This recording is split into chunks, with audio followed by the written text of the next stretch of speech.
장사를 잘하고 있는데 갑자기 여기가 개발이 된대. 나보고 나가래.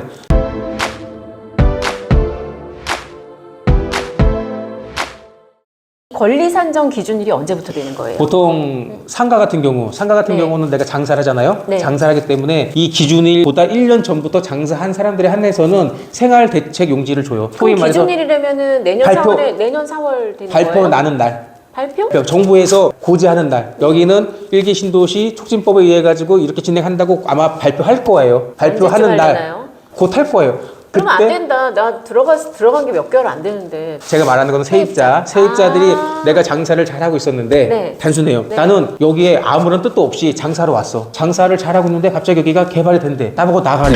나는 여기에 뭐 득불나고 온 게 아니란 말이에요. 그런 사람들, 모르고 왔다라고 생각되는 사람들한테는 딱지를 주는 거예요. 그 사람들한테는 네가 장사를 했는데 피해 안 되게 이런 거를 똑같이 할 수 있게 딱지를 줄게 얘기를 하는 거고, 거기에 이제 사시는 분들, 원소유자, 그분들은 소위 말해가지고 내가 상가 뭐 10평, 20평을 갖고 있는데 재건축을 하면은 상가도 별도의 자기들끼리 조합을 만들어요. 상가 조합을 만들어가지고 자기들도 내 권리를 행사하기 위해서 진행을 하죠. 대신 그 사람들은 상가를 장사하지만 아파트도 받고 싶어 한단 말이에요. 네. 그래서 지분을 쪼개는 거예요. 지분을 쪼개가지고 상가도 받고 아파트도 달라고 소위 말해가지고 조합을 형성해가지고 아파트 조합들하고 네. 상가 조합들하고 거래를 하죠. 그러면 거기서 장사하는 사람들은 1년 전인데 1년 전. 그럼 소유주들은 언제? 소유주는 내 거니까 상관이 없죠. 상관이 없어요? 없고 아. 1년 전에 장사한 사람들에 한해서만 생활대책용지를 주겠다 이거죠. 네. 분양을 받게 해주겠다는 건데 그 사람들한테는 예를 들어서 뭐 감정가가 뭐 1억이다. 그러면 네. 감정가 대비 뭐 7, 80% 저렴하게 분양을 하는 거죠. 혜택을 주는 거죠. 네. 왜냐면은 기존에 있던 원주민이라고 생각을 하는 거예요. 네. 재개발로 치면 원주민이라고 생각을 하기 때문에 니들은 원래부터 장사를 했으니 우리가 이거를 평당 1,000만 원에 분양할 건데 너네는 장사했으니까는 한 7, 80%, 7, 800만 원에 분양을 해주겠다. 여기랑 똑같다. 그린벨트에서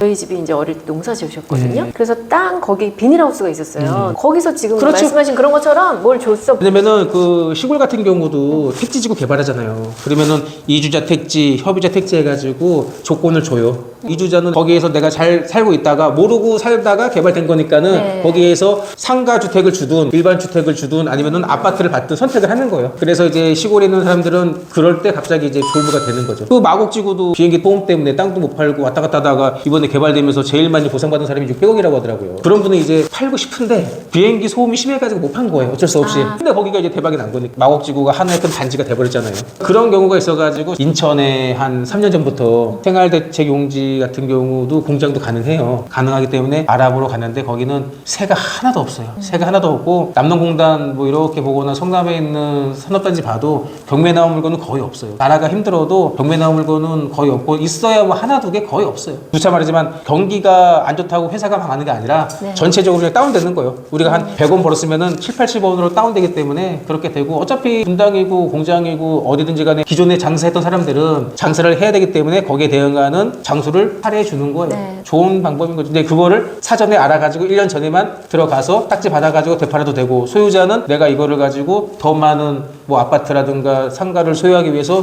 지분을 쪼개죠. 지분 쪼개기를 하는데 음마 아파트가 지분 쪼개기를 심하게 해가지고 나라에서 아마 조만간에 조정이 들어갈 계획이더라고요. 구룡마을 그 개포동에 있는 마지막 부촌이라고 해가지고 거기도 지나가다 보니까는 싹 지금 진행 중인데 거기도 엄청 쪼갰거든요. 그럼 쪼개면은 최소 면적이 있나요? 최소 면적이 있을 거예요. 최소 면적이 있는 것 같은데 상가 보니까는 막 쪼개더라고. 한 평, 두 평, 세 평 해가지고. 재개발 같은 경우는 제가 알기로는 6평 이상인가 돼야 돼요. 네. 소유하는 게 이게 기준이 있는데 상가는 뭐 한 평이고 두 평이고 막 쪼개더라고. 이게 문제가 뭐냐면은 상가도 지분을 쪼개는데 조합 설립일로 할 거냐 사업 시행일로 할 거냐 이것도 아직 안 정해져 있어요. 또 네. 기준도 정해야 되고, 그러니까 할 게 많으니까는 지금 아마 있는 것들 분당 같은 경우는 쪼갰다가 나중에 이슈 터져서 팔아도 되고 여러 가지가 있죠.